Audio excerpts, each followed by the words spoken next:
नमस्कार साथियों, cogent IAS में आप सबका बहुत बहुत स्वागत है। और अभी तक हम लोगों ने 2019 तक का 24 से स्टार्ट किया था हमने डिस्कस करना। 2019 तक का पूरा पेपर जो है हम लोगों ने डिस्कस कर लिया है। अब इस वीडियो में हम लोग 2018 का प्रीवियस ईयर क्वेश्चन सीसैट का यानी पेपर 2 प्रीलिम्स, ठीक है, उसको हम लोग डिस्कस करने चल रहे हैं।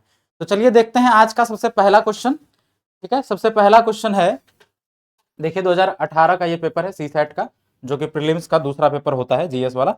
ठीक है, चलिए ये देखिए पहला क्वेश्चन है, consider the following figure, 3 dimensional figure. ठीक है, ये जो फिगर है ये 3D फिगर है एक।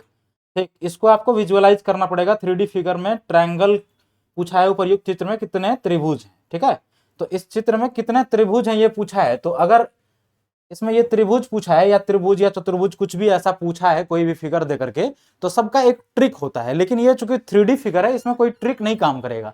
3D फिगर दिया ही इसलिए है ताकि आपका वो विजुअलाइजेशन चेक करना चाहता है। तो अगर मान चलिए इसको विजुअलाइज ही करना पड़ेगा, तो इसको आप ऐसे एज्यूम करिए अपने, ठीक है, एक पिरामिडल टाइप का ये जो शेप है, ठीक, 3D फिगर इस तरह करके बना हुआ है। ठीक, इसको अगर आप एज्यूम करेंगे, ठीक, तो आपको दिखेगा कि ऊपर में, देखिए ऊपर में दिख रहा है 5 ट्रायंगल है। एक यहाँ पर ये वाला, एक इधर वाला, देखिए एक ये, मतलब ऐसे अगर बना दे तो एक ये हो गया, एक इधर वाला हो गया, एक इधर वाला हो गया, 2 और पीछे है, यानी 5 यहाँ पर है ऊपर, और 5 जो है ना ये नीचे में भी है। ठीक, तो 5 और 5 हो गए 10। अब अगर बीच में आप देखेंगे तो इधर की तरफ से 5 दिखेगा और 5 पीछे की साइड से, तो टोटल 10 बीच में भी आ जाएंगे। टोटल यानी कि 10 और 10 टोटल कितना हो गए 20। तो टोटल ट्रायंगल हो जाएंगे इसमें 20। तो इसका उत्तर हो जाएगा बी ऑप्शन। ठीक, विजुअलाइजेशन का ये क्वेश्चन था, 3D फिगर दिया हुआ था। आइए अगला क्वेश्चन देखते हैं। अब अगला क्वेश्चन है, कंसिडर द फॉलोइंग सम। यहां पर क्या है कि इधर एक डॉट दे दिया, प्लस में 1, फिर dot, plus 2 dot, plus dot 3, plus dot 1 equals to होना चाहिए 2 1 और डॉट। अब बोला है in the above sum dot stands for, ये डॉट के जगह पर क्या रखेंगे, जो ये पूरा जो लिखा हुआ है ना ये हमारा सेटिस्फाई कर जाएगा, यानी ये जो इक्वेशन लिखा है ये पूरी तरीके से सही हो जाएगा। तो आइए डॉट के जगह पर हम ऑप्शन में से रख के देखते हैं। इसको करने के और भी तरीके हैं, लेकिन हमारे पास ये बेस्ट तरीका मुझे लग रहा है इसमें ऑप्शन रख के ही होगा। ठीक, तो ऑप्शन रख के चेक कर लेते हैं। अगर हम डॉट के जगह पर 4 रख लें, क्वेश्चन यहीं पर, इसको देख लीजिए। तो अगर हम इसके जगह 4 रख देते हैं, सबसे पहला ऑप्शन 4 है, यहां पर अगर 4 रख दें, यहां भी 4 रख दें, यहां पर भी 4 4, ठीक, तो ये हो जाएगा 4 + 4, यूनिट डिजिट में भी 4 आना चाहिए, यहां पर भी डॉट है ना। तो देख लेते हैं एक बार जोड़ करके, 4 4 8, 4 12, 12 3 15, 15 1 16, तो 6 आ गया, यानी 4 तो नहीं होगा। अब अगर 5 रख लेते हैं तो ये हो जाएगा 5 + 5 10, 10 5 15, 15 3 18, 1 19, 9 आ जा रहा है, यानी 5 भी नहीं होगा।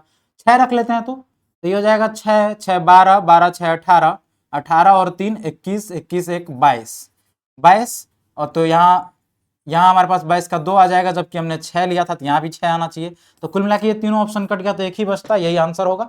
हालांकि इसको भी हम लोग चेक कर सकते हैं। देखिए अगर हम 8 रख लेते हैं, ये हो जाएगा 8 8 16, 16 8 8 या 24, 24 और 3 27, 27 1 28, तो 28 का यहाँ 8 आ जाएगा, और 8 हमने वैल्यू भी लिया था, यहाँ पर डॉट की जगह 8 आना चाहिए। तो यही केवल एक सेटिस्फाई कर रहा है, तो इसलिए हमारा आंसर क्या हो जाएगा, ऑप्शन डी 8। इसीलिए मैंने बोला था कि इसमें putting the option getting the result is the best method to get the answer of this question, यानी कि इसमें जो है ना ऑप्शन पुट करने के बाद ही हमारा बेस्ट तरीका बन रहा था। इसको करने के और भी तरीके हैं, एक्स वैक्स लेकर के आप बना सकते हैं, लेकिन सबसे बेस्ट तरीका यही रहेगा कि आप ऑप्शन पुट करें और आंसर निकालें। चलिए अगला क्वेश्चन देखते हैं। अगला क्वेश्चन है, consider the following pattern of the numbers.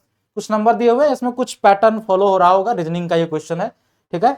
तो उस पैटर्न को फॉलो करते हुए, अगर इन 3 में पैटर्न फॉलो कर जाएगा, वही पैटर्न से यहाँ पर हम लोग फॉलो करवाएंगे और ये रिजल्ट निकलवाना है। तो आइए देखते हैं क्या पैटर्न फॉलो कर रहा है। देखिए इन तीनों में जोड़ घटा गुणा भाग करना है और यहाँ 6 आंसर निकालना है ना। तो अगर मैं इसको ऐसे ऑब्जर्व कर रहा हूं, तो ये हो जा रहा है 8 और 4 12, 12 में से जब 6 माइनस कर रहे हैं तो आंसर 6 आ रहा है। इसमें तो वैलिड हो गया, अगले वाले में भी ये सेटिस्फाई कर जाएगा, तो हम लोग बोलेंगे यही पैटर्न फॉलो हो रहा है। देख लेते हैं, ये हो जाएगा 10 + 6 16, और 16 में से जब 5 घटा देंगे तो 11 बचेगा, यानी इसमें भी हो रहा है। इसमें चेक कर लेते हैं, 15 और +8, 15 + 8 हो जाता है 23, 23 में से 7 जाएगा, 23 में से 7 जाएगा तो 16 बचेगा, इसमें भी फॉलो कर गया। तो सेम यहाँ पर भी करना चाहिए, तो यहाँ पर भी करवा देते हैं। यहाँ पर करवाएंगे तो 13 + 8 ये हो जाता है 21, 21, 21 में से जब 4 घटाएंगे तो आ जाएगा 17, तो इसका आंसर क्या आ गया 17 कुल मिला के इसका आंसर हो जाएगा, क्योंकि जब तीन तीन जगह ये पैटर्न फॉलो हो रहा है, ऊपर में भी बोला है कि पैटर्न ऑफ नंबर को ऑब्जर्व करिए, फिर उसे उसी से आपसे बताइए कि यहाँ क्वेश्चन मार्क की जगह पर क्या होगा। ठीक है, तो वो हम लोगों ने पैटर्न ऑब्जर्व किया, पैटर्न ऑब्जर्व करने के बाद हमें जो पैटर्न पता चला उसी पैटर्न को इसमें फॉलो करवाया और आंसर निकाल लिया 17। ठीक है, तो 3 क्वेश्चन हम लोगों ने डिस्कस कर लिया। ये देखते हैं अगला क्वेश्चन है। अगला क्वेश्चन है, how many diagonals can be drawn by joining the vertices of an octagon. Octagon यानी n इक्वल्स टू 8 हो जाएगा यहाँ पे। ऑक्टागन मतलब n इक्वल टू 8, यानी कोई भी पॉलीगन है ना, पॉलीगन उसमें जितना वर्टिसेस होता है ना उसको हम लोग n से डिनोट कर देते हैं, यानी n इक्वल्स टू 8, या वर्टिसेस कह लीजिए या साइड्स कह लीजिए। ठीक है, तो साइड्स हो जाएगा इसमें 8। ठीक, चलिए, तो n का वैल्यू हो गया 8। तो इस तरह का क्वेश्चन जो भी होता है उसमें अगर नंबर ऑफ डायगोनल्स पूछता है तो उसका एक फॉर्मूला होता है, फॉर्मूला होता है n into n minus 3 divided by 2। तो इसमें आप n का वैल्यू रखिए और आंसर निकालिए। n का वैल्यू 8 है, तो 8 into 8 minus 5 divided by 2, sorry 8 minus 3, 8 minus 3 divided by 2, तो 8 माइनस 3, तो 8 गुना 8 माइनस 3 यानी 5, 8 पंचा 40 बटा 2 करेंगे तो 20 हो जाएगा। तो कुल मिला के इसमें कितने डायगोनल्स होंगे, 20 होंगे। अगर हम सभी वर्टिसेस को ज्वाइन कर देंगे तो टोटल नंबर ऑफ डायगोनल्स जो हमारे पास आएगा वो निकल के 20 आ जाएगा। ठीक है, तो ये एक निकालने का ट्रिक होता है n into n minus 3 by 2। ठीक, तो कितने डायगोनल्स आ जाएंगे भाई ऑक्टागन में, 20। इसी तरह से आपको हेक्सागन भी पूछ सकता है, हेप्टागन भी पूछ सकता है, नोनागन भी पूछ सकता है, डेकागन भी पूछ सकता है। ठीक, तो सब में n की वैल्यू खाली रखना है और आंसर निकालना है। चलिए अगला क्वेश्चन देखते हैं। अगला क्वेश्चन है, two figures drawn below given the velocity gives the velocity graph of the two vehicles A and B। ये ग्राफ दे रखा है जो दो व्हीकल का वेलोसिटी बता रहा है ये ग्राफ। ठीक है, वेलोसिटी को डिनोट कर रहा है, और दो व्हीकल है, व्हीकल ए और बी। द स्ट्रेट लाइन ओ के पी का है, ओ के and P, okay P represents the velocity of vehicle A, यानी ए व्हीकल का वेलोसिटी ये लाइन डिनोट कर रहा है। ठीक है, एट एनी इंस्टेंट। ठीक, whereas the horizontal straight line C के डी, ये जो हॉरिजॉन्टल लाइन है सी के डी, ये व्हीकल बी के वेलोसिटी को रिप्रेजेंट कर रहा है। यही क्वेश्चन है, represent the velocity of B at any instant. ठीक है, in the figure D is the point where perpendicular from P meets the horizontal. D है, यहां से एक पॉइंट देखिए, ये एक पॉइंट है D. In the figure D is the point where perpendicular from P, P से एक परपेंडिकुलर यहां गिराया है। ठीक, meets the horizontal line C के D such that P D equals to half L D, यानी ये जो डिस्टेंस है पी से डी तक, ये एल से डी तक जितना डिस्टेंस है उसका हाफ है। तो अगर हम इसको 2x कह ले तो ये x है कहने का मतलब, या डायरेक्ट ये भी लिख सकते हैं कि अगर ये पी डी है, ठीक, तो पी डी इक्वल्स टू क्या हो जाएगा, हाफ एल डी, यानी ये अगर एल डी है डिस्टेंस तो ये वाला क्या हो जाएगा डिस्टेंस, हाफ एल डी। ठीक, बस इतनी सी बात थी, यही बोला है। अब आइए क्वेश्चन देखिए क्या पूछ रहा है, what is the ratio between the distance covered by vehicle A and B in the time interval O L. O से एल, यानी ये टाइम का रिप्रेजेंट कर रहा है ये वाला एक्स एक्सिस। तो ये जो टाइम रिप्रेजेंट कर रहा है, तो बोला जब यहां से चलना स्टार्ट किया और इतने टाइम तक में, ठीक, इतने टाइम तक में कितना डिस्टेंस कवर करेगा उसका रेशियो निकालना है। Distance covered by vehicle A से distance covered by vehicle B का रेशियो निकालना है। ठीक है, तो देखिए डिस्टेंस, टाइम और वेलोसिटी का जब भी ग्राफ होता है ना, तो एरिया अंडर द ग्राफ जो होता है वही उसका डिस्टेंस होता है। ठीक, और वैसे भी अगर इस चीज से, ये फिजिक्स का थोड़ा सा कॉन्सेप्ट आ गया, अगर ऐसा नहीं समझ में आ रहा है तो ये देखिए, ये एक जो व्हीकल बी है उसका ये क्या है, ये लाइन वेलोसिटी रिप्रेजेंट कर रहा है, और ये लाइन जो है ना, ये लाइन वेलोसिटी रिप्रेजेंट कर रहा है, और ये जो है उसका टाइम रिप्रेजेंट कर रहा है। टाइम यहां से यहां जा रहा है ना, देखिए, तो इसको अगर हम बी कह लें ब्रेड्थ, और इसको अगर लेंथ कह लें, ये एक रेक्टेंगल बना, तो लेंथ इंटू ब्रेड्थ करेंगे तो यही एरिया तो आएगा अंदर का, है ना। तो अगर ये लेंथ इंटू ब्रेड्थ से एरिया आता है, तो कहने का मतलब एरिया, अगर हम एरिया अंडर द ग्राफ निकाल लेंगे तो टोटल डिस्टेंस निकल जाएगा, है ना। चलिए, तो वैसे भी स्पीड इंटू टाइम क्या होता है, डिस्टेंस। स्पीड इंटू टाइम यहाँ पर अगर करेंगे तो ये हमारा स्पीड है और ये टाइम है।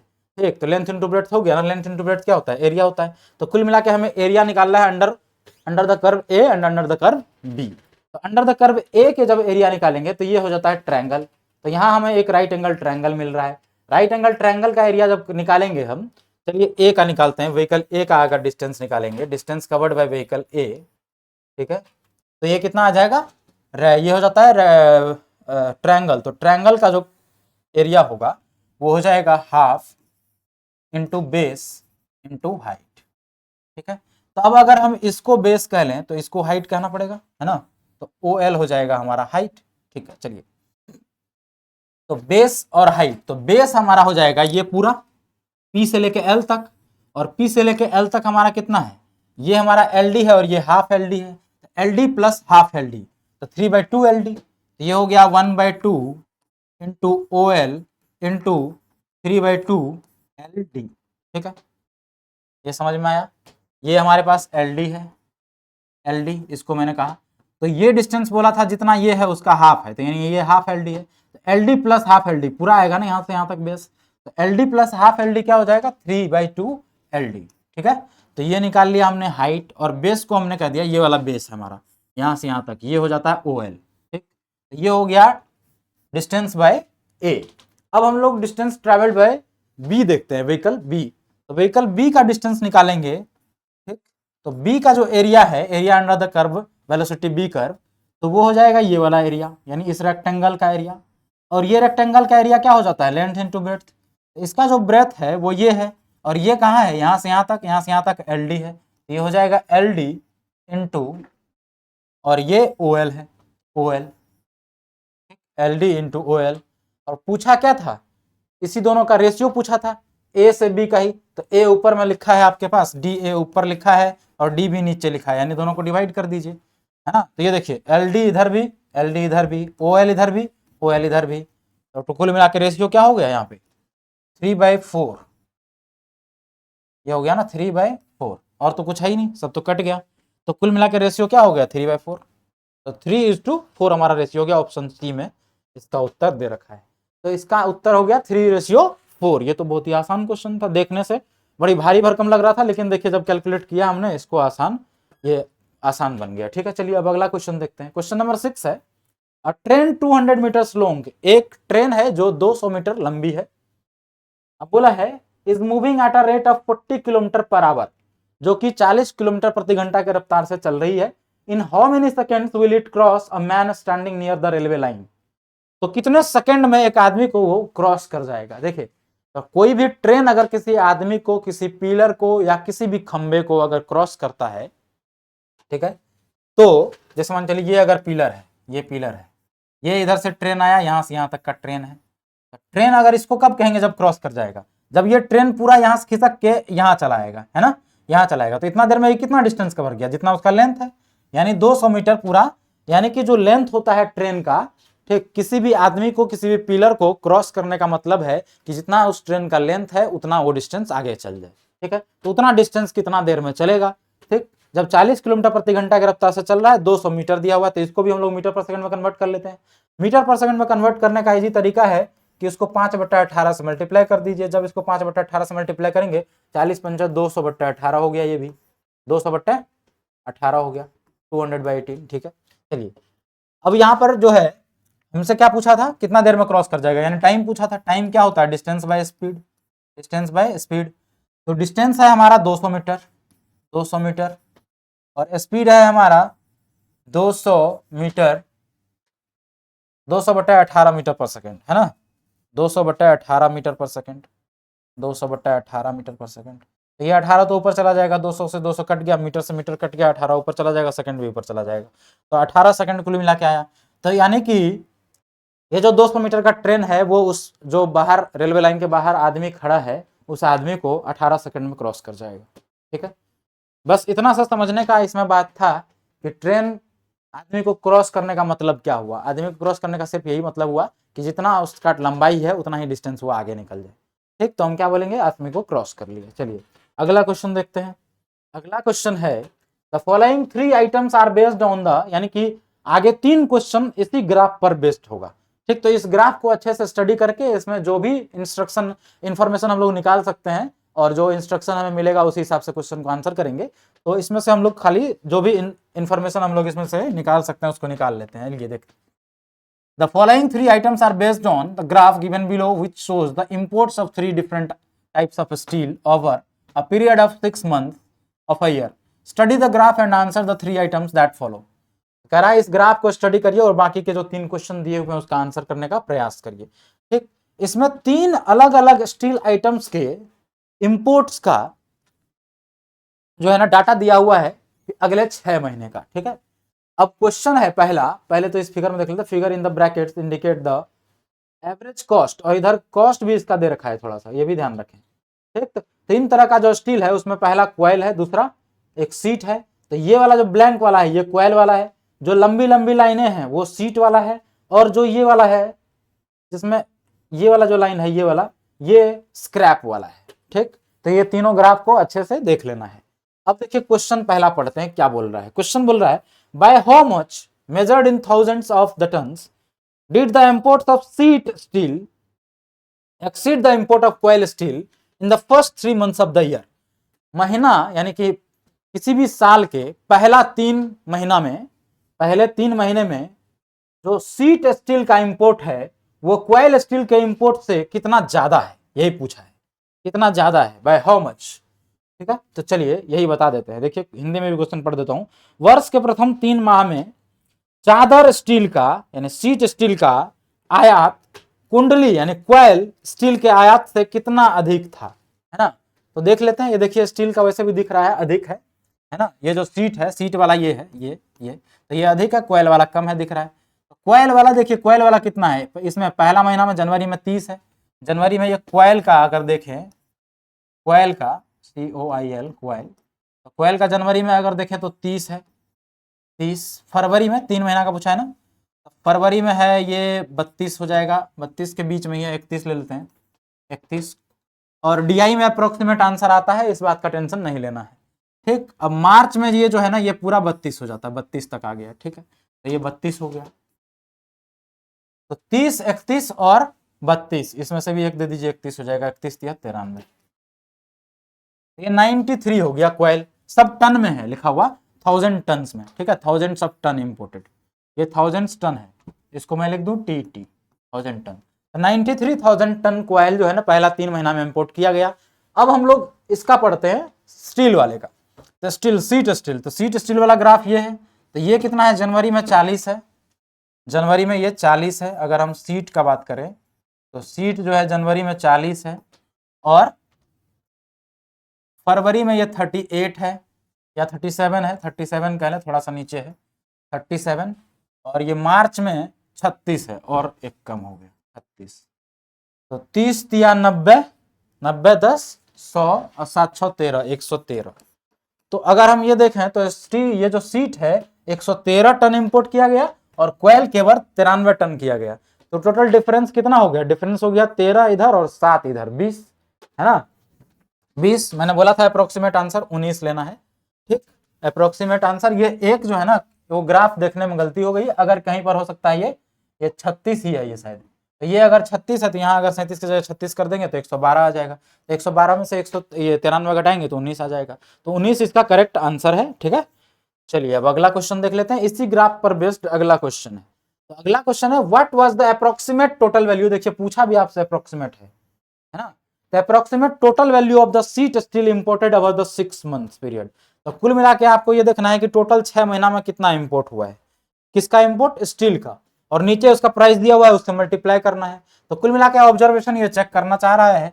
तो अगर हम सीट स्टील का देखें तो जनवरी के महीने में 40 है, फरवरी के महीने में ये कितना है भाई, अभी तो तुरंत ये 37 है, 37 फरवरी के महीने में 37 है। ठीक, यहीं पर कर लूं क्या, यहीं पर कर लेता हूं। तो ये हो जाएगा 40 प्लस 37 प्लस 36 प्लस यहाँ फिर से 36 प्लस मई में कितना हो जाएगा, नीचे आ गया थोड़ा, 34 मान सकते हैं। अप्रोक्सीमेट ही पूछा है तो कोई दिक्कत वाली बात नहीं है, और यहाँ पर भी 34। तो इन सब को अगर हम जोड़ें तो ये कितना हो गया,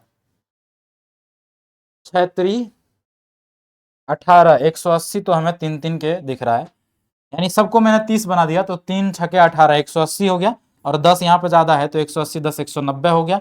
7 6 13, 13 और 6 19, 19 4 23 और 23 4 27। तो 27 हो गया इधर, तो 190 और 27 तो टोटल 127 190 और 27 217, ये हो गया 217। तो टोटल 217 यूनिट हो गया, है ना। यूनिट क्या है या 1000 टन, तो टोटल 217,000 टन जो है ना ये स्टील का इंपोर्ट किया, यानी सीट स्टील का। ठीक, अब पूछा है उसका अप्रोक्सीमेट दाम पूछा है, तो $256 से हिसाब से ये बिकता है। तो आइए मल्टीप्लाई कर देंगे इसको, तो 217 गुणा 256 करेंगे। भाई 256 इसका पर 1000 टन का कॉस्ट है, जो यहाँ दे रखा है देखिए ब्रैकेट में। और यहाँ बोला भी था the figures in the bracket indicate the average cost per ton का है ये, ठीक है ना। तो $256, ठीक।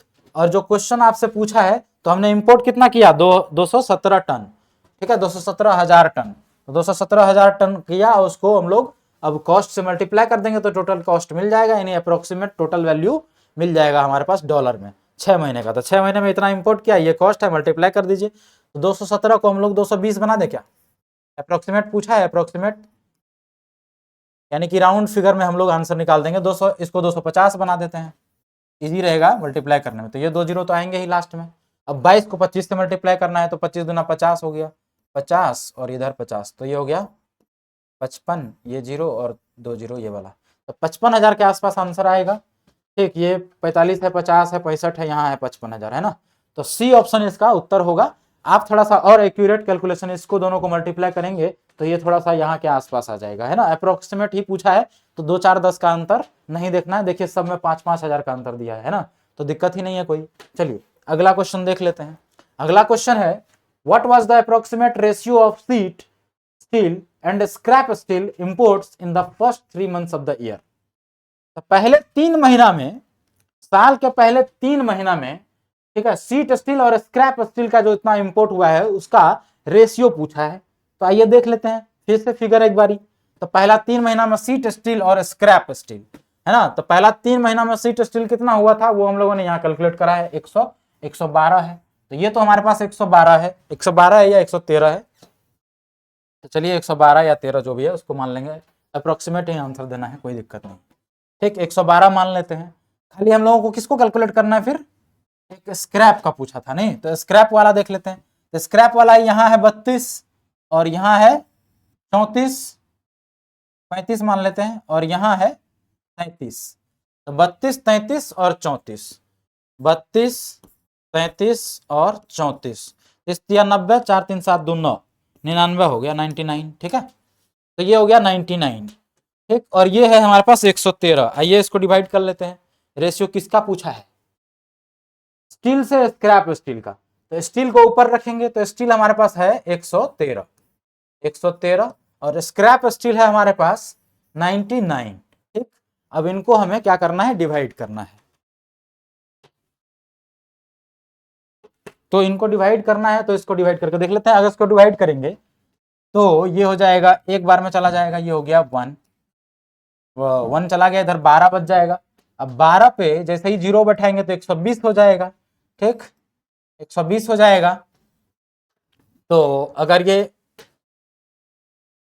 इधर बच गया, 12 नहीं बचेगा, 14 बच जाएगा। 99 से एक बार में जाएगा, 14 बचेगा, 140 हो गया, फिर से एक ही बार में जाएगा, ठीक।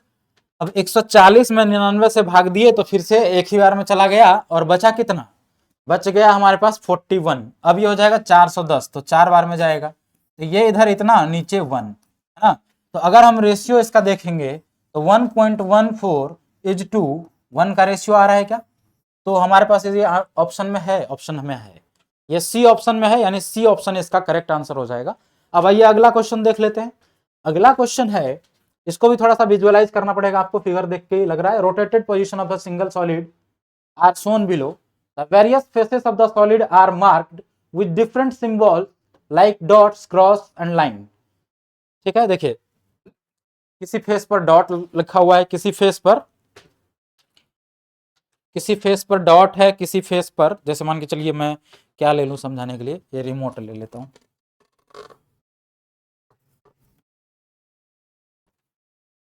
देखिए हम समझाने के लिए ये रिमोट हाथ में लिए हैं, बोल रहा है कि देखिए एक तरफ डॉट लिखा है, किसी तरफ क्रॉस लिखा है, किसी तरफ लाइन लिखा है, ठीक। तो इसको पढ़ के आंसर दीजिए जो इसके बेसिस पर आंसर क्वेश्चन है। कह रहा what is the symbol on the face opposite to that containing a single dot. Single dot के अपोजिट में कौन सा सिंबल इसमें फेस पर लिखा हुआ है, अपोजिट फेस पर, वही आपसे क्वेश्चन में पूछा है। देखिए अगर आप ऑब्जर्व करेंगे इनको और इनको, पहला और तीसरा फिगर को, तो आपको नहीं लग रहा कि इसको उल्टा के घुमा दिया है बस। अगर मैं ये देखिए रिमोट, यहां पर मैं एक ऐसे लाइन खींचता हूं, यहां पर एक ऐसा लाइन खींचता हूं, इधर मैं सिंगल डॉट देता हूं, इधर मैं 3 डॉट देता हूं, 3 डॉट, 1 2 और 3। अब क्या किया, ये जो लाइन ऐसा है इसको मैं ऐसे घुमा दिया, तो इधर 3 डॉट वाले आ जाएंगे, इधर 1 डॉट वाले, और वो लाइन अभी भी सीधी रही। तो वही चीज देखिए इन दोनों फिगर में आप ऑब्जर्व कर पाएंगे, वही दोनों चीज है। ये क्या है, इधर सिंगल डॉट है और इधर 3 डॉट है। इसका मतलब क्या है, इसको सिर्फ क्या कर दिया, जो पहले उधर की तरफ था उसको घुमा के इधर आपके तरफ कर दिया। तो यानी ये जो 1 डॉट है इसके अपोजिट में 3 डॉट होगा, यहां से ये बात पता चली। ठीक है, और जो ये 2 डॉट इधर आया, अब इधर है ना, वो कब आया, जब हम इसको जब ये जब था ना, इसको ऐसे कर दिया हमने, ऐसे कर दिया। अब ये यहाँ पे 1 था, इधर कर दिया तो यहाँ 3 था, ऊपर में ये क्रॉस जो है वो अभी भी ऐसे, क्रॉस नहीं, ये लाइन सिंगल, ये इधर भी लाइन सिंगल ही रहेगा। लेकिन अगर हम इस साइड से देखें तो इस साइड से अगर 4 होगा तो यहाँ सामने 2 दिखेगा, तो यहाँ 2, 2 के सामने 4, तभी ना ये ऐसे हो गया। ठीक, इसको अगर ऐसे पलट देंगे तो इस साइड क्रॉस है किया हुआ। चलिए, तो अगर हम ऐसे देखें तो उसके मतलब ऐसे पलट देंगे तो नीचे क्रॉस है और ये लाइन ऐसे सीधी हो गई। क्यों, क्योंकि हमने इसको तभी ऐसे देख रहे थे, तब ऐसे देख रहे हैं। ठीक है, तो कहने का मतलब ये जो है ना 2 डॉट, इधर 2 डॉट के पीछे 4 डॉट है दिया हुआ, तभी ना इसको जब ऐसे किए सीधा तो ये देखिए इधर 4 दिख रहा है, यानी इधर की साइड 2 होगा। तभी हम इसको जब ऐसे कर देंगे तो ये लाइन जो ऊपर में है ये ऐसे ऐसे हो जाएगा, है ना, ये लाइन ऐसे हो जाएगी। अब ये लाइन जब ऐसे हो जाएगी तो यहाँ पर ये वाला फिगर हमें दिखने लगेगा, है ना। तो कुल मिला के हम ये कह सकते हैं कि 2 डॉट के जो अपोजिट में है वो 4 डॉट है, 1 डॉट के अपोजिट में 3 डॉट है, और ये जो क्रॉस है, क्रॉस के अपोजिट में एक लाइन है। ठीक है, तो ये 6 फेस ही तो होते हैं किसी भी सॉलिड क्यूब में कि या क्यूबिकल फिगर में कोई भी सॉलिड। तो ये सॉलिड फिगर था, इसमें 6 ही फेस होंगे, तो ये 6 फेस पे ये 6 सिंबल हैं। ठीक, एक के अपोजिट में 3 है। अब जो भी क्वेश्चन पूछेगा उसका जवाब हम लोग दे देंगे। तो आइए देखते हैं, what is the symbol on the face opposite to that containing a single dot. तो सिंगल डॉट के अपोजिट में कौन सा है, सिंगल डॉट के अपोजिट में 3 डॉट है, तो 3 डॉट्स, आंसर बी हो गया इसका। अब अगला क्वेश्चन देख लीजिए, अगला क्वेश्चन है what is the symbol on the face opposite to containing that 2 dots. तो 2 डॉट्स के अपोजिट में कौन सा है, 4 डॉट्स, तो इसका ऑप्शन सी हो गया करेक्ट आंसर।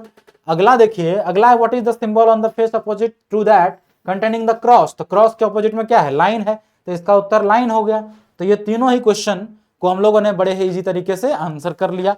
ठीक है, विजुअलाइज मैंने आपको इस रिमोट की मदद से करवाया। अगले दिन से मैं कोशिश करूंगा कि इस टाइप का फिगर लेकर के आऊंगा। ठीक है, क्योंकि इस टाइप का फिगर अगर आ जाता है ना तो बहुत ही अच्छे तरीके से आप विजुअलाइज कर पाएंगे। ठीक, मैं एकदम पूरी तरीके से आपको इसको क्या कहते हैं उसको, कि आपको एजम्पशन कराने में मतलब बहुत ही हेल्प करेगा ये, है ना। चलिए, तो इस क्वेश्चन को देखते हैं, इसमें कोडिंग डिकोडिंग वाला ये क्वेश्चन है। देखिए क्वेश्चन में ये है कि LSJXVC is the code for Mumbai, यानी मुंबई के लिए ये कोड लिखा गया है। ये एक बारी मैं यहां लिख लेता हूं, देखिए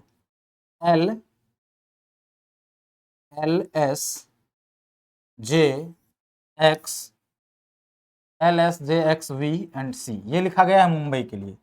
ठीक है, मुंबई यहां लिख देते हैं, MUMB, ये देखिए MUMBAI, यही लिखा गया है। देखिए अगर आप इसको देखेंगे तो आप क्या पाएंगे कि ये जो कोड लिखा गया है, यहाँ पर देखिए M से जब L तक जाएंगे, यानी M को जो ये L लिखा है यानी एक पीछे गया है, यहाँ पे क्या है -1, और U से S तक जाने में STU यानी -2 हुआ है ना, और M से J चला गया तो JKLM, है ना, तो यानी -3 गया यहाँ पे। ठीक, और जो B है, B को लिखा है X, तो यहाँ पर कितना माइनस गया, एक माइनस जाएगा तो A जाएगा, एक और माइनस जाएगा तो Z आ जाएगा, एक और माइनस जाएगा तो Y आ जाएगा, एक और माइनस जाएगा यानी -4 गया है ना। तो कुल मिला के हमें पैटर्न मिल गया, तो यहाँ पर -5 और यहाँ पर -6, इसी तरीके से ये गया है। ठीक है, तो अब हम लोग यही सेम पैटर्न से ये जो दिल्ली है ना इसका कोड लिखने का प्रयास करते हैं। चलिए, तो दिल्ली का कोड जो लिखेंगे तो DELHI, दिल्ली का कोड लिखना है। तो यहां सबसे पहला लेटर में -1 करना है, तो -1 करेंगे यहाँ तो यानी C आ जाएगा, देखिए सी, तो सी सभी ऑप्शन में पहला लेटर सी है। ठीक, सभी ऑप्शन में जिसमें डिफरेंट है वही चेक करते हैं। चलिए तो सबसे लास्ट वाला चेक करते हैं। सबसे लास्ट वाला कितना नंबर पे है? 5वें पे है, तो यानी 5 माइनस जाएगा। तो आई में से 5 माइनस जाएगा, आई खुद 9 नंबर पे आता है, तो अगर 5 माइनस कर देंगे तो यानी 4 नंबर वाला लेटर होना चाहिए। 4 नंबर पे कौन सा लेटर आता है? तो डी आता है। तो देखिए लास्ट में डी किस में है? ए ऑप्शन में है, यानी ए ऑप्शन इसका करेक्ट कोड हो जाएगा। ठीक है, बाकी लेटर्स के लिए भी आप चेक कर सकते हैं। जैसे ई है तो ई के लिए -2 करेंगे, -2 करेंगे तो यहाँ फिर से सी हो जाएगा। देखिए उसमें फिर से सी है ना। अब एल है तो एल के लिए -3 करेंगे, तो -3 करेंगे तो कहाँ चला जाएगा? जे के एल, है ना, तो ये यहां चला जाएगा जे के पास, आई के पास, आई के पास, आई आई जे के एल, है ना। ये 3 माइनस जाएगा तो आई के पास पहुंच जाएगा, यहाँ एम होता है। ठीक, तो यानी यहाँ आ जाएगा आई। एच में से 3 माइनस करेंगे तो एच में से 4 माइनस करना पड़ेगा। एच में से जब 4 माइनस करेंगे तो एच आई, एच आता है 8 नंबर पे, तो यहाँ फिर से डी आ जाएगा, तो 2 डी है यहाँ पे, है ना, इसीलिए ऑप्शन डी हो गया। 4, चलिए सभी कर दिया हमने। हालांकि वहां एग्जाम में ऐसा नहीं करेंगे, एग्जाम में क्या करेंगे? जो लेटर डिफरेंट है केवल उसी को चेक करना है। सारे ऑप्शन में देख लेंगे जो डिफरेंट है, जैसे हमने देखा लास्ट का पोजीशन में सब में अलग अलग था तो उसको चेक कर लिया, क्योंकि पहला में तो सब में सेम है, सी, है ना। चलिए अगला क्वेश्चन, अगला क्वेश्चन है Raman is written as 1 2 3 4 5 and Dinesh as this. देखिए, तो कहने का मतलब यहां से हम लोग कोड निकालेंगे और फिर हमाम को लिखेंगे, हमाम का कोड हम लोग जनरेट करेंगे। तो अगर हम यहाँ देखें तो आर के बदले 1 लिखा है, या मैं लिख देता हूं RAMON, ठीक है, रेमन। तो यहाँ पर क्या है? इसको लिखा है 1 2 3 4 और 5। ठीक, और दिनेश को लिखा है DINES और H। दिनेश को लिखा है ये 6 7 5 8 4 और 9। ठीक है, अब देखिए सारे अलग अलग हैं क्या? सारे अलग अलग हैं, तो कहने का मतलब यहीं से हम कोड ये डिकोड कर सकते हैं कि आर के बदले ये 1 लिखा है, ए को 2 लिखा है, एम को 3 लिखा है, ओ को 4 लिखा है, एन को 5, डी को 6, आई को 7, एन को 5, एन को यहाँ पर भी 5 है ना, मैच कर गया। देखिए एन यहाँ भी 5 है, ई 8 है और एस जो है वो 4 है, एच 9 है। ठीक, तो हम लोग को क्या लिखना है? हमाम लिखना है, HAMAM, HAMAM लिखना है। तो H के जगह कहाँ से लाएंगे? H यहाँ पर 9 है, ठीक है, तो 9 देखिए 9 तो सभी में है, सभी में है, यानी एलिमिनेट नहीं कर पाएंगे। ए को 2 लिखते हैं, यहाँ भी 2 आ जाएगा, यहाँ पर भी 2 आ जाएगा। तो सेकेंड और फोर्थ पोजीशन 2, इसमें भी नहीं है, इसमें भी नहीं है, इसमें है केवल, तो यही ऑप्शन हमारा करेक्ट हो जाएगा।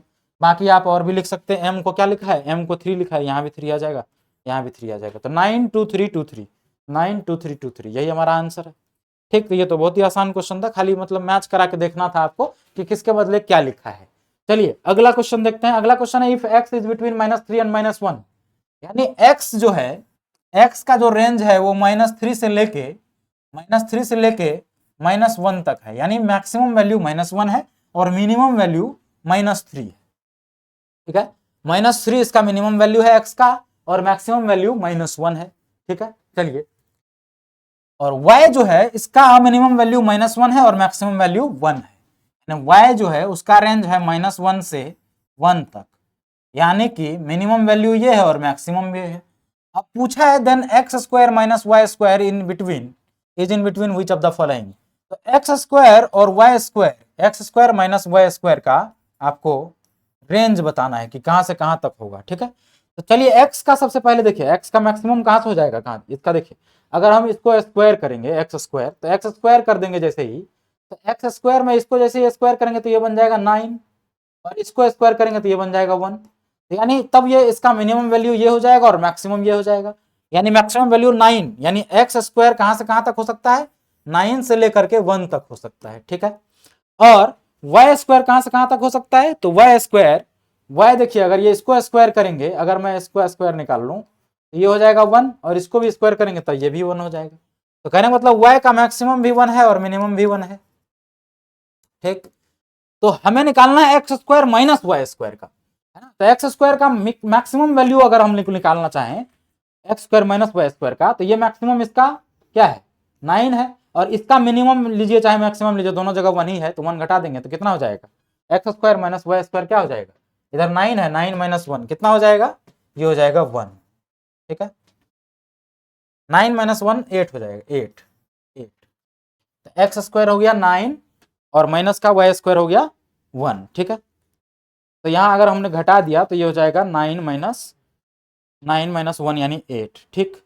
और अगर हम इसका मिनिमम वैल्यू देखना चाहें तो मिनिमम इसका भी कितना होता है, एक्स स्क्वायर का मिनिमम, एक्स स्क्वायर का भी मिनिमम 1 है और वाई स्क्वायर का भी मिनिमम 1 है या मैक्सिमम 1 है। तो मैक्सिमम अगर घटा देंगे तो 1 माइनस 1 क्या हो जाएगा, 0, यानी 0 से लेकर के 8 तक, 0 से 8 तक। तो इसका ऑप्शन सी करेक्ट उत्तर है, 0 से लेकर के 8 तक, ठीक। 9 तक भी हो सकता है क्या। इसको मैं लिख सकता हूं x plus Y into X minus Y, ठीक है। अब अगर हमें इसको मैक्सिमम बनाना है, इसको पहले मैक्सिमम बना देते हैं। मैक्सिमम बनाना है तो यहाँ पर मिनिमम लेना पड़ेगा। तो अगर हम यहाँ मिनिमम लेते हैं तो ये हो जाएगा 8, ये हो जाएगा 9 प्लस 1 10, नहीं ठीक है, ये 0 से लेकर के 8 तक ही इसका उत्तर है। चलिए अगला क्वेश्चन देख लेते हैं। अगला क्वेश्चन है x and y are natural numbers other than 1 and y is greater than x। X Y एक नेचुरल नंबर है अदर देन 1, यानी 1 को छोड़ करके। तो कहने मतलब 2 3 4 5 6 7 8 9 कुछ भी ले सकते हैं। And y is greater than x, और x जितना होगा y हमेशा उससे बड़ा ही होगा। अगर मैं x को 2 कहूं तो ये 3 हो जाएगा, x को 3 कहूं तो ये 4 हो जाएगा, इसी तरीके से। Then which of the following represents the largest, तो लार्जेस्ट इसमें से कौन सा रिप्रेजेंट करेगा। देखिए तो x बाय y करेंगे तो ये तो हमेशा छोटा आएगा इससे, प्रोडक्ट से, इससे तो छोटा आएगा, ये बात पता चल गया है ना। 2 तिया 6 हो जाएगा, 2/3 कर देंगे तो ये तो 0 पॉइंट समथिंग आ जाएगा, है ना, 0.66, ठीक। y बाय x कर देंगे तब भी ये 1 पॉइंट समथिंग आ जाएगा। x प्लस वाई यानी 3 2 5, 3 2 5, 5/6 करेंगे, ये भी x से छोटा आ रहा है, यानी सबसे मैक्सिमम कहां पे हो जाएगा, x इंटू वाई, यानी प्रोडक्ट ही सबसे मैक्सिमम होगा, ठीक है। चलिए ये वैसे आसान क्वेश्चन था, वैसे भी देख सकते थे, मैं ऐसे ही एग्जाम्पल बता दिया, ठीक है, कोई दिक्कत नहीं। चलिए अगला क्वेश्चन देखते हैं। अगला क्वेश्चन है a number consist of 3 digit of which middle one is 0। एक नंबर है जो 3 डिजिट का है और उसका मिडल नंबर जो है ना वो 0 है। अगर 3 डिजिट का हम मान लेते हैं, x है इधर, इधर y है और यहां पर क्या है, 0 है, यहां पर 0 है, यहां 0 है, ठीक। एंड देयर सम इज 4, और सम इन तीनों का 4 है। अगर यहाँ 0 है और सम 4 है तो ये क्या क्या हो सकता है, ये 1 होगा तो ये 3 हो सकता है, ये 3 होगा तो ये 1 हो सकता है, ये 2 होगा तो ये भी 2 हो सकता है, और कोई पॉसिबिलिटी नहीं है, ठीक। क्योंकि ये अलग अलग डिजिट, ये अलग अलग डिजिट है, केवल 0 बीच में है ना, और इनका सम 4 होना चाहिए, तो यही 3 पॉसिबिलिटी है हमारे पास। If the number formed by interchanging the digit, यानी कि interchanging the first and last digit, पहला और अंतिम वाले डिजिट को अगर हम इंटरचेंज कर देते हैं, यानी y0 यानी y0 और x लिख देते हैं, तो डिफरेंस इसका 198 हो जाता है। तो इसी में करके देख लेते हैं। आइए 2 और 2 अगर हम इसको इंटरचेंज भी करेंगे तब भी नंबर हमारा 202 ही बनेगा, डिफरेंस 0 आ जाएगा, तो ये हमें नहीं लेना है। 301 या 103, यही दोनों तो इंटरचेंज ही तो है आपस में, इन दोनों का डिफरेंस देखिए, 301 में से 103 घटाएंगे, ये 198 आ रहा है, यानी यही नंबर है हमारे पास, है ना, 301 या 103, इंटरचेंज करने पर डिफरेंस 198 आ रहा है। तो पूछा है then difference between the first and last digit, तो फर्स्ट एंड लास्ट डिजिट के बीच में डिफरेंस कितना है, 3 माइनस 1 2, है ना, तो उत्तर इसका 2 हो गया। ये बड़ा ही आसान तरीके से कर दिया। बाकी एक और तरीके से हमने जो लिखने का तरीका सिखाया है उस तरीके से भी आप कर सकते हैं। ये अगर हमारे पास x0y है और इसको इंटरचेंज करते हैं तो ये हो जाता है y0x, यही होता है। इसको अगर हम लिखते हैं तो क्या लिखेंगे, 100x 0 का कोई मायने नहीं है, प्लस y, यही लिखेंगे, और इसको क्या लिखेंगे, 100y प्लस में x, यही लिखेंगे। अब इन दोनों का डिफरेंस बोला है ये कि 198, यहां से भी आप कर सकते हैं। देखिए तो यहां से ये हो जाएगा 100x प्लस का y माइनस का 100y माइनस का x इक्वल्स टू 198, ये आ गया हमारे पास इक्वेशन। अब अगर आप इसको घटाते हैं तो हो जाएगा 100x माइनस x 99x, और यहां पर है माइनस का 100x प्लस का y यानी माइनस का 99y इक्वल्स टू 198। अब ये अगर हम यहाँ पर 99 को कॉमन ले लेते हैं तो ये हो जाएगा 99 इधर, और ये हमारे पास बच जाएगा x माइनस वाई, ठीक, और ये हमारे पास आ गया 198। अब अगर ये 99 को इधर ले जाकर के इसको डिवाइड कर देते हैं तो 99 से जब ये डिवाइड होगा तो ये क्या हो जाएगा, 99 से जब ये डिवाइड होगा तो ये 2 हो जाएगा, यानी x माइनस वाई आपके पास क्या आ गया, 2, x माइनस वाई क्या आ गया, 2। तो x ही तो हमारा फर्स्ट डिजिट था और y हमारा लास्ट डिजिट था। तो कहने का मतलब x माइनस वाई हमारे पास 2 आ गया, फर्स्ट एंड लास्ट डिजिट का डिफरेंस, वही तो पूछा था। तो यहां से भी हम कर लिए थे तुक्का मार के, ये ज्यादा आसान मेथड है ना। तो दो मेथड इस क्वेश्चन को करने के आपको मैंने पहले ही बता दिया। इसका आंसर हो जाएगा ऑप्शन 2। अब आइए अगला क्वेश्चन देखते हैं। तो अगला क्वेश्चन है, a solid cube of 3 centimetre side painted on all it's faces is cut up into small cubes of 1 cm side. How many of the small cubes will have exactly 2 painted face? देखिए इसको भी हम assumption से करेंगे, ठीक, इसको भी क्या करेंगे, assumption से करेंगे। देखिए तो assumption क्या करते हैं हम लोग, जिस कमरे में आप बैठे हैं उसको एज्यूम करिए एक क्यूब, उसको एज्यूम करिए एक क्यूब। अब ये जो साइड है इनका, सारे साइड का जो लेंथ है वो 3 सेंटीमीटर है, क्यूब का जितना भी साइड है, तो यानी कि 6 फेस होते हैं सभी फेस का, या आप लेंथ ब्रेथ और हाइट मान लीजिए, तो 3-3 सेंटीमीटर है। कह रहा है इनको आप छोटे छोटे साइड में काट रहे हैं, जिसका साइड लेंथ क्या हो जाएगा 1 सेंटीमीटर। तो 3 सेंटीमीटर का है और 1 सेंटीमीटर में अगर काटेंगे 1 सेंटीमीटर में, यानी 3/3 का क्यूब बनेगा। तो टोटल क्यूब हमारे पास हो जाएगा 27, है ना, 27 क्यूब हो जाएगा। 3/3 का क्यूब एज्यूम करिए। ठीक, अगर हम यहाँ पर एक क्यूब ड्रॉ कर लेते हैं, ये इस तरीके का एक क्यूब बनेगा और इसको 3/3 में अगर काटना है तो 2 कट लगाएंगे और ये 3/3 में कट जाएगा, ये कट गया। इसी तरीके से एक कट और एक कट इधर भी लगा देते हैं, तो ये इस तरीके से बन जाएगा। और फिर यहाँ पर भी अगर हम काट दें इसको, यहाँ पर भी ऐसे, है ना, तो देखिए 27 क्यूब बनेगा। 9 क्यूब ऊपर इधर वाले फेस पे, 9 क्यूब इधर वाले फेस पे, 9 उधर, 9 इधर, सब तरफ, है ना, और बीच वाले पे भी। ठीक, तो इस तरीके से हमारे पास 27 क्यूब मिलेगा। अब ये बोला है हाउ मेनी, अगर हम इसको चारों तरफ से पेंट कर देते हैं, इस क्यूब को अगर हम चारों तरफ से पेंट कर देते हैं, तो चारों तरफ से पेंट करने के बाद ये पूछा है कि कितना ऐसा छोटा वाला क्यूब आपको मिलेगा जिसका केवल 2 साइड पेंट होगा, 2 फेस पेंट होगा। तो देखिए अगर जो कोने पर जो क्यूब है, ये जो कोने पर जो क्यूब मिलेगा हमको, इसमें देखिए ये वाला साइड भी पेंट हो जाएगा इसका, ये वाला भी हो जाएगा और ये वाला भी। आप क्यूब जो वो बच्चों खेलने वाला क्यूब आता है ना रूबिक्स, उसको एज्यूम करिए। तो कोने पर वाला जो क्यूब होगा ब्लॉक, कोने पर वाला ब्लॉक में ये 3 फेस पेंट होगा, इधर भी 3 फेस पेंट हो जाएगा, है ना। तो केवल कुल मिला के हर एक एज पर आप देखेंगे जो बीच में आता है ये वाला, उसका ये साइड पेंट होगा और ये साइड, अंदर पेंट थोड़ी घुसेगा, तो यानी अंदर वाला साइड जो है पेंट नहीं होगा। तो ये सिर्फ 2 साइड पेंट होगा, सिर्फ एज के बीच वाले में। तो कितना एज है भाई, एक एज यहाँ पर, ये बीच वाला आ जाएगा, ये वाला बीच वाला आ जाएगा, एक साइड ये पेंटेड, इसके पीछे वाला पेंटेड, यहाँ पर भी इसी तरह से, यहाँ पर भी इसी तरह से। तो कुल मिला के अगर हम इस रूम को एज्यूम किए थे, तो ऊपर वाले में हमारे पास, ऊपर वाला एज में 4 ब्लॉक आ जाएंगे, जो जिसका 2 फेस पेंट होगा, और उसी तरह से नीचे वाले में भी, उसी तरह से नीचे वाले में भी 4, तो 4 4 8 हो गया। और फिर चारों कोना में देख लीजिए, चारों कोना में जो चारों एज है उसका भी बीच वाला जो क्यूब होगा ब्लॉक, वो भी सिर्फ 2 साइड से पेंट होगा। तो कुल मिला के आपके पास 4 4 8 और 4 12, तो 12 ऐसे क्यूब्स या छोटे ब्लॉक्स आ गए जिसके 2 तरफ ही केवल पेंट होंगे। अब आइए अगला क्वेश्चन देखते हैं। अगला, while writing all the numbers from 700 to 1000, यदि 700 से 1000 तक की सभी संख्याएं लिखी जाए तो ऐसी कितनी संख्याएं आती हैं जिनमें सैकड़े का अंक दहाई के अंक से तथा दहाई का अंक इकाई के अंक से बड़ा है। ठीक है, कहने का मतलब है, देखिए तो डिजिट एट 100 प्लेस है वो बड़ा है डिजिट एट टेंस प्लेस से, और डिजिट एट टेंस प्लेस जो है वो बड़ा है डिजिट एट यूनिट प्लेस से।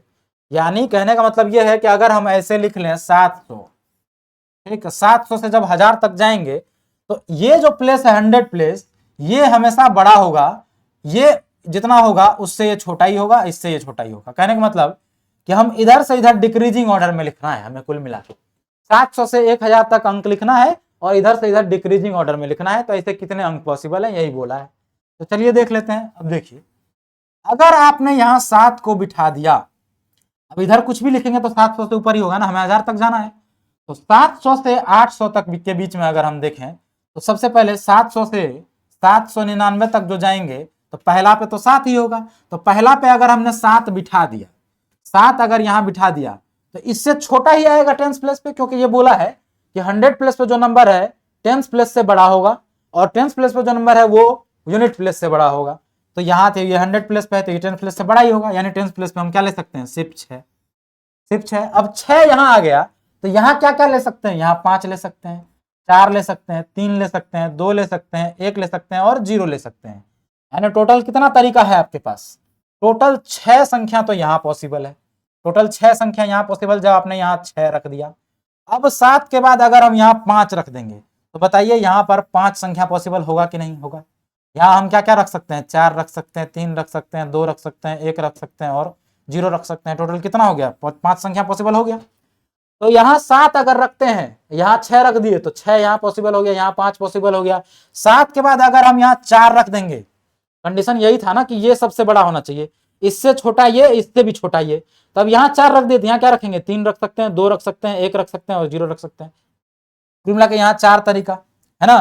तो इसी तरीके से अगर आप देखेंगे तो जब 3 रखेंगे 7 के बाद तो वहां 3 तरीके आ जाएंगे, फिर 2 तरीके, फिर 1 तरीके। तो टोटल कितने तरीके हो गए, एक 3 तरीके यहाँ, मतलब 1 तरीके, 2 तरीके, 3 तरीके, 4 तरीके, 5 तरीके और 6 तरीके, है ना। तो इन सबको जोड़ने का क्या तरीका होता है, इन सबको जोड़ना है 1 2 3 4 5 6 को। तो 1 2 3 4 5 6 को जोड़, ऐसे देखिए 6 5 11, 11 4 15, 15 3 18, 18 2 20 और 21, 21 हो गया। या नहीं तो आप सीधे क्या कर सकते हैं, एन नेचुरल नंबर का सम क्या होता है, n इंटू एन प्लस 1/2। तो 6 गुना 7 बटा 2, 7 6 के 42 बटा 2, 21, यानी 21 आ गया 700 से 800 वाले सीरीज में।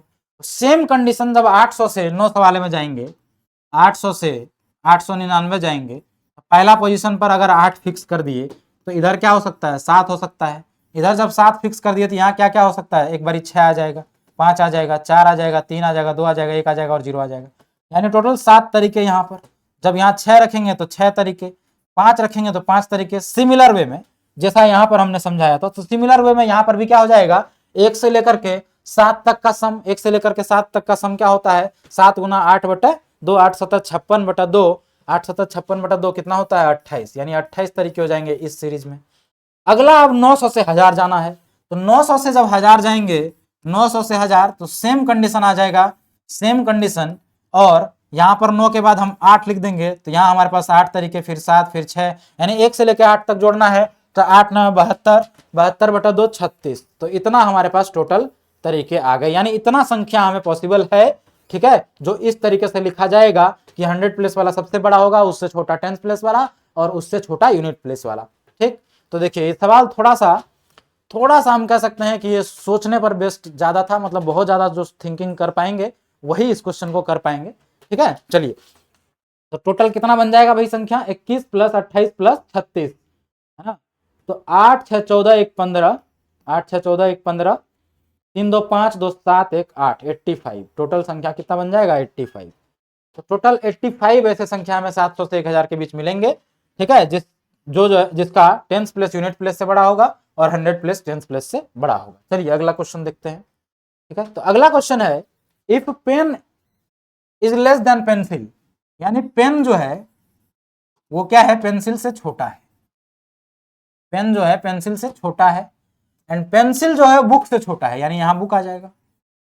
पेंसिल जो है वो बुक से छोटा है, and book is greater then cap, और बुक जो है वो कैप से बड़ा है। ठीक है, बुक जो है कैप से बड़ा है। Then which one of the following is always true, तो इसमें हमेशा कौन सा सत्य है। तो पेन जो है वो कैप से बड़ा है क्या, ये तो नहीं कह पाएंगे, क्योंकि पेन से पेंसिल बड़ा है और पेंसिल से बड़ा बुक है, और बुक जो है ना सबसे बड़ा है, क्योंकि कैप से भी बड़ा बुक है, तो बुक सबसे बड़ा है। ठीक है, कैप और पेन में हमें नहीं पता है कि कैप हो सकता है यहां भी आ जाए, तभी तो कैप से बड़ा बुक हो गया। तो कैप के बारे में हमें इंफॉर्मेशन नहीं है, तो ये नहीं कह पाएंगे कि हमेशा सही होगा। पेन से बड़ा बुक है तो पेन से बड़ा तो बुक है ही, ये तो हमेशा सही है, यानी कि बी ऑप्शन ही आपका करेक्ट है। ठीक, पेंसिल से बड़ा कैप है ये भी नहीं कह पाएंगे, पेंसिल कैप के बराबर है ये भी नहीं कह पाएंगे, यानी बी ऑप्शन ही आपका करेक्ट आंसर है। ठीक है, अब चलिए एक क्वेश्चन और देख लेते हैं, इस क्वेश्चन के बाद हम लोग नेक्स्ट वीडियो में बाकी का क्वेश्चन जो बचा हुआ है उसको डिस्कस करेंगे। ठीक है, तो इसको ये आज का आखिरी यानी इस वीडियो का आखिरी क्वेश्चन है, चलिए इस क्वेश्चन को डिस्कस कर लेते हैं। Book seller sold a number of geography book text book eight the rate of x. Book seller ने ज्योग्राफी यानी भूगोल के किताब को, ठीक है, ए नंबर ऑफ बुक को एक्स रुपीज में बेचा। तो अगर टोटल नंबर ऑफ बुक ए है, एक्स रुपीज में बेचा, तो टोटल कॉस्ट कितना हो जाएगा, ए एक्स हो गया इसका कॉस्ट। ठीक है, उसके बाद बोला है a number of book of geography at the rate of x per book, a plus 2 number of history book, और हिस्ट्री बुक जो है ना वो ए प्लस 2 बेचा है, ए प्लस 2, ठीक, वो उसको बेचा है एक्स प्लस 2 रेट पर। ठीक है, तो यानी ए प्लस 2 अगर हम कॉस्ट निकालें टोटल, तो ये हो जाएगा x+2, a+2 इंटू x+2। अब बोल रहा है and a-2 number of mathematics book, mathematics का कितना बुक बेचा है a-2, ठीक है, और किस रेट पर बेचा है x-2 रेट पर। What is it total sale, यही तो पूछा है, यानी टोटल कॉस्ट निकालना है, सही जा रहे थे हम लोग, तो टोटल कॉस्ट इसको ऐड कर दीजिए, ठीक। तो मैथ का बुक कितना बेचा है a-2, यानी ये जो a-2 है ना, ये बुक की संख्या है, मैथ का इतना बुक बेचा है, इतने रुपए पर बुक के हिसाब से, यानी तो टोटल इतना बुक है तो इतने रुपए पर बुक के हिसाब से बेचा है, तो इतना ही टोटल रुपया होगा, और टोटल रुपया आपको पूछा है, सबको जोड़ देंगे मल्टीप्लाई करके, यही क्वेश्चन है ना। अरे 2 मैथ का बुक पर बुक 2 रुपए के हिसाब से बेचते हैं तो कितना रुपए टोटल होगा, 2 गुना 2 4, है ना। अगर आपने टोटल 5 किताबें बेची और प्रत्येक बुक 2 2 रुपए के हिसाब से बेचा तो टोटल कितना रुपया हो गया, टोटल हो गया 5 दूनी 10 रुपया। तो वही बात है यहाँ पर नंबर जो है ना वो भी थोड़ा सा वेरिएबल में दे दिया गया है। तो ये हमारा नंबर ऑफ बुक है और ये उसका कॉस्ट है पर बुक, तो इसको मल्टीप्लाई कर देंगे तो टोटल मैथ बुक का कॉस्ट आ जाएगा। उसी तरह टोटल हिस्ट्री बुक का कॉस्ट ये हो गया, उसी तरह टोटल ज्योग्राफी बुक का कॉस्ट ये हो गया।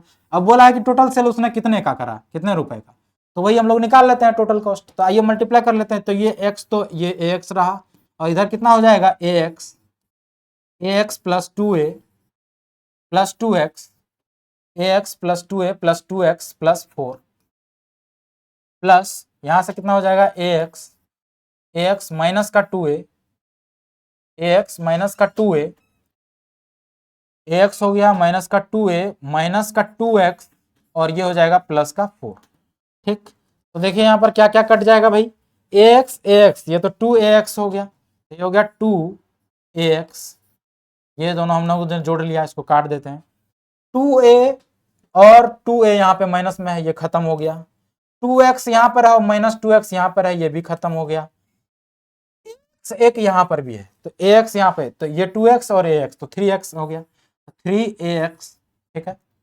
और इधर 4 है और यहाँ पर भी 4 है, तो 4 प्लस 4 8, तो 3ax प्लस 8, यही हमारे पास टोटल कॉस्ट आ गया बुक का, और यही क्वेश्चन पूछा था, ठीक है। तो टोटल कॉस्ट ऑफ बुक क्या हो गया 3ax प्लस 8, जो कि आपसे ऑप्शन बी में दिया गया है। तो ऑप्शन बी आपका करेक्ट आंसर हो गया, ठीक है, ऑप्शन बी आपका करेक्ट आंसर हो गया। चलिए इसके बाद हम लोग नेक्स्ट क्लास में डिस्कस करेंगे, तब तक के लिए बने रहिए, बहुत बहुत धन्यवाद आप सबका, ठीक है। और कमेंट सेक्शन में हमें जरूर बताइएगा, ठीक है, लाइव क्लास में आप लोग इंटरेस्टेड हैं कि नहीं। चलिए मिलते हैं अगले क्लास।